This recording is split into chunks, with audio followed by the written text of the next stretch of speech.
Hey, brother. So I made this little video for you here. I'm going to try to create places where you can pause it and you can hang out for several breaths, maybe a minute or so at a time. But that should be pretty easy. So this whole thing begins by going to the back. And when you go to the back, pull your knees into your chest, give a little bit of time for the weight of your legs to rest on the lower back, maybe draw some figure eights. I like to put my palms on my kneecaps and move my knees away from one another, draw them towards one another, and take them in towards the chest. If you want to do this for a little bit and pause here, you can. But when you're done, you're going to guide the soles of the feet to the earth and press down to the feet and lift the hips up for a bridge pose. Now, in that bridge pose, ideally, you're going to hold for about 3 to 5 breaths. Sway the hips side to side when you take it down, and then when you're done with that, you're going to separate the feet from one another, maybe about shoulder width apart, and have the knees fall in against one another, coming into what I like to call drawbridge pose. Resting one hand on the chest and one hand on the stomach or so is a preferred modification of mine. Extending the arms overhead out to sort of a Y shape lengthens my side body. But whatever the modification you choose for you and your arms, you can stay in this one for a minute, 2 minutes. It just does numbers for the lower back. Now, if you want to pause it there, you can.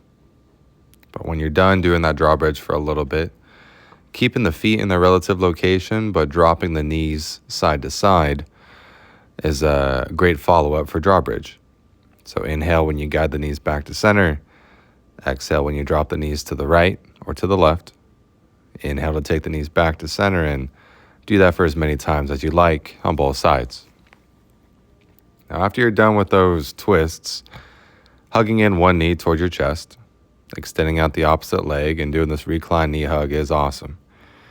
Dropping that single leg over towards the opposite side. So in this case, draw the right knee in towards the chest, drop the right knee off towards the left side is a great place to be for 3 to 5 breaths. And then after you're satisfied with that, switching out legs, hugging the other leg in, and dropping your left knee over towards the right side to again find a short but savorable twists is what you're going for here. After you savor that twist for a little bit, extend your legs forward. And then after you straighten the legs forward, you're going to step your right foot over the top and around the outside of the left leg. Lay the outer right side of the ankle across the top side of the left thigh, creating a figure 4. And then after you draw the left foot in and create this figure 4, you'll drop your knees over to the left.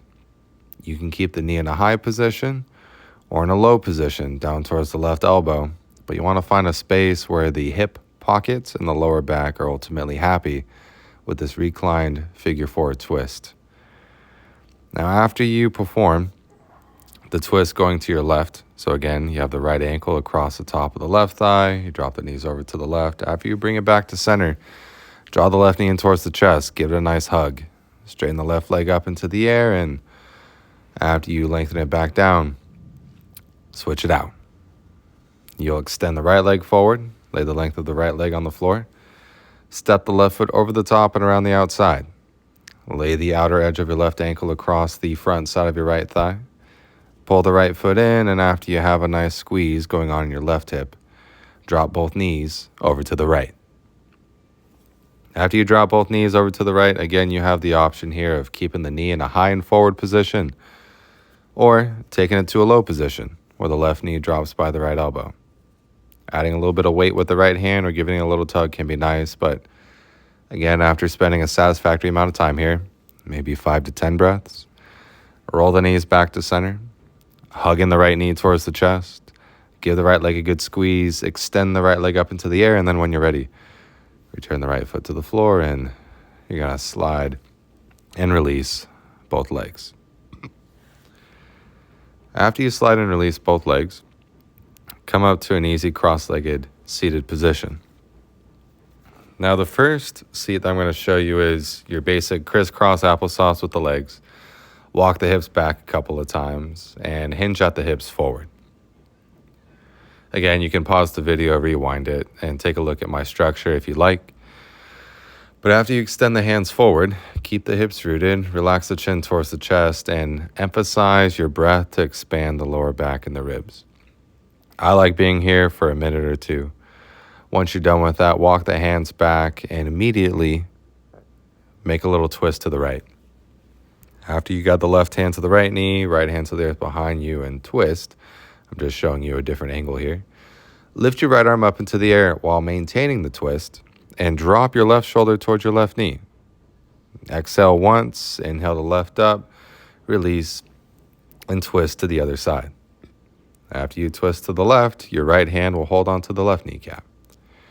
I like to give a little counter twist for the neck, inhaling the chin forward, exhaling the chin back. But when you're ready, left arm up into the air, drop your right shoulder towards your right knee as your right hand holds on to your left knee. Inhale to take yourself back up. Release that arm, and then when you're ready, release and switch. That's something that you can do multiple times on each side. I find that doing things in a series of 3 can be nice, but when you're all done with that, proceed to the next pose, and this one is called shoelace legs. What you see me do here is place the left heel next to my right hip. So I bend the left knee, place the left heel by my right hip, and I stack the opposite knee on top before folding forward. This is a more aggressive variation as opposed to the regular old crisscross applesauce, easy cross-legged seated position and folding forward, but it does a lot more for broadening the lower back and creating space at the intersection where the lower back meets the hips. Transition in and out of this one very slowly. Make sure that the bottom leg makes full contact with the earth from the outer hip to outer knee to outer ankle. Stack the opposite knee on top. And when you're ready again, hips rooted, fold forward. I like to rest my hands on top of my kneecaps, but of course, you can place your hands on the earth to help support some of the weight.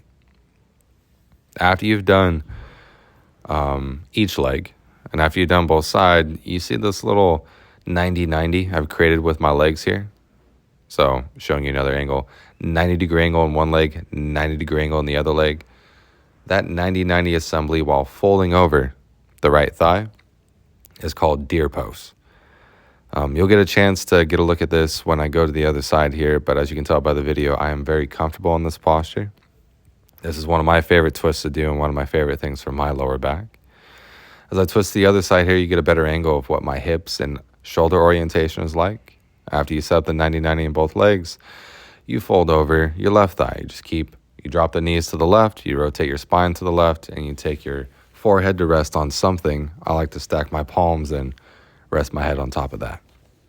You can do both of those twists for about a minute or so. And when you're all set with that, what you're going to see me do here is come down to my belly and do just a few active back bends. After I lengthen the legs back, I lift my chest and bend my left knee. Exhale to release down. Inhale to lift and kick with the right leg. Heel to butt, lift the chest, lift the chin. Exhale, extend and release the head and chin down. Inhale to extend the arms and press up for a high cobra before rolling down with control. And you can repeat that series for 3 times. 3 times for each knee bend and 3 times for each high cobra. One series can do the trick for you for sure. Now, after you're done with all that, spending a little bit of time in a child's pose, giving your head a place to rest, giving some space for the lower back and hips to open up is going to feel great. Again, I'd say a minute or 2, deep breathing. After you're done with that, stretch out the legs. What you see here is a diagonal step where I step the right leg back, behind and around the outside the left ankle, and I look over the shoulder. Another angle here from the opposite side, stepping the left leg behind and around the outside the right foot, and looking over my right shoulder. After you're all set with that, I like to spend a little bit of time in hero's pose to give a little bit of length for the thighs and to take a few breaths to enjoy what I did. If you have any other questions or if there's anything else I can do for you, don't hesitate to let me know. I love you, bro. Sorry I didn't get to see you earlier. Bye.